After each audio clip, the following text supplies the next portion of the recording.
What's up, everyone? I'm Justin Burkholz. Thank you for watching. It's time for another book review. This week, I will be reviewing this super cool National Geographic publication called Lost Cities, Ancient Tombs, 100 Discoveries That Changed the World. This is very similar to one of the recent books I reviewed called Lost Treasures of the Bible, so check that out as well if this is interesting to you. All right, so this is about 100 different archaeological discoveries that were revolutionary in our understanding of our world and our past. So, super interesting stuff to get into here. Stick around. Do me a quick favor, and if you haven't subscribed to the channel yet, hit that subscribe button. I really want to try and grow the channel as much as possible this year, and I need your help to make it happen. So, thank you for that, and let's get back to the episode. So recently, one of the things that I have been really into learning about and reading about is archaeology. I have always had an interest in history, and I find going to archaeological sites and ruins and stuff really interesting. A few years ago, I actually had an opportunity to go on pilgrimage to Israel and Palestine and tour all kinds of ancient archaeological sites. And that was super cool, from Bronze Age to Roman, all the way up to Crusader and so on time. So that was a super cool experience, and I've been reading a lot about archaeology the last few years. And so when I was recently on a trip in Arizona, I was browsing a bookstore there, and they had a copy of this book called Lost Cities, Ancient Tombs. And it's written by a number of people. It has 100 different articles in it about 100 different archaeological discoveries.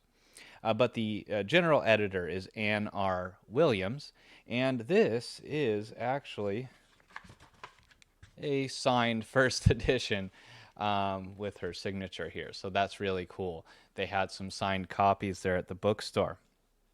So, what is this book? So basically, it just has 100 articles in a row, and it goes through chronologically. So, you take a quick look at the table of contents here. Hopefully, you can see some of that. And it discusses different finds that come from all of those time periods. And what we learned about them, how the finds happened, who discovered them, etc. And so there are 100 articles here, and it has a ton of the really well-known archaeological finds, and some that I had never heard of that were very interesting to learn about. Everything from as recent as the Titanic, and then going all the way back in time to the very first human footprints, the very earliest human footprints that have ever been found. It discusses, other hominids and their discoveries as well. In Africa and Asia, Denisovans and Homo naledi and other finds like that. It discusses all kinds of temples and tombs and ancient civilizations, shipwrecks, and all kinds of stuff like that. So what was really interesting is, since this book is focused on discoveries that changed the world, each discovery tells, or each article about the discovery tells a story of someone believing something's out there, believing it's real, and having to face obstacles to get funding, to get the work done, because everyone else said, "Oh, that's just a myth," or "That can't actually be real. There's no actual city of Troy." Those kinds of things. And then someone goes out and digs in the desert, and they find the city of Troy. So I really thought it gives you a very interesting picture of how arrogant and prejudiced European archaeologists were as they were exploring the world in the 19th and 20th centuries and discovering all these things. article after article, they say, oh, this couldn't possibly be an African civilization. It had to have been the ancient Phoenicians or someone else who came and built this thing here because, they couldn't have been advanced enough to build this thing. That kind of racism seemed to be very pervasive in archaeology. And I think it kind of still is, unfortunately. Not necessarily that racism, but the same kind of level of dogmatic adherence to we know everything because we're the archaeologists. And there couldn't possibly be new discoveries out there that would totally rewrite our history or anything. And then someone finds Göbekli Tepe. So, I think we should take people's opinions in archaeology when they're very strongly put forward with a grain of salt. If they are absolutely certain that they know everything about some ancient civilization or some ruin or something like that, I'd be very skeptical about that person because you can see throughout reading this book that every time people discovered something new, the history books were rewritten. It happened 100 times in just these specific finds, and I'm sure it's happened more than that. So not only will you get a picture of how archaeology as a field and as a science developed over time, you'll also learn about new technologies that were invented that allowed people to get better data, better dates of ruins and artifacts, and stuff like that as well. You'll learn about how they developed new techniques of digging and excavating that allowed them to get better data and get better, information about these artifacts and sites as well. And you'll just learn a lot about history. It is a solid 500 pages of history based around really prominent archaeological discoveries. And so you'll learn about all kinds of really important archaeologists and people who have worked throughout time to uncover this history that, so many people were certain again and again didn't exist, couldn't exist, etc. And yet there it is, it's been found.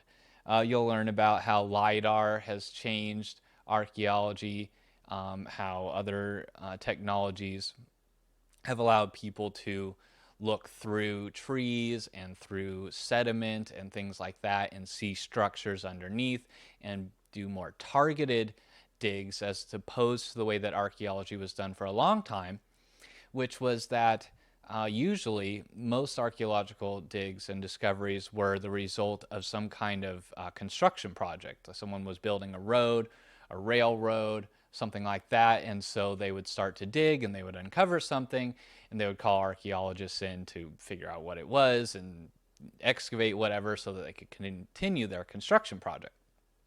So a lot of archaeology was done that way for a long time. And so, it was, people were only finding things in certain places. But now they're able to send drones out into the Amazon with LIDAR equipment on them or planes or something like that.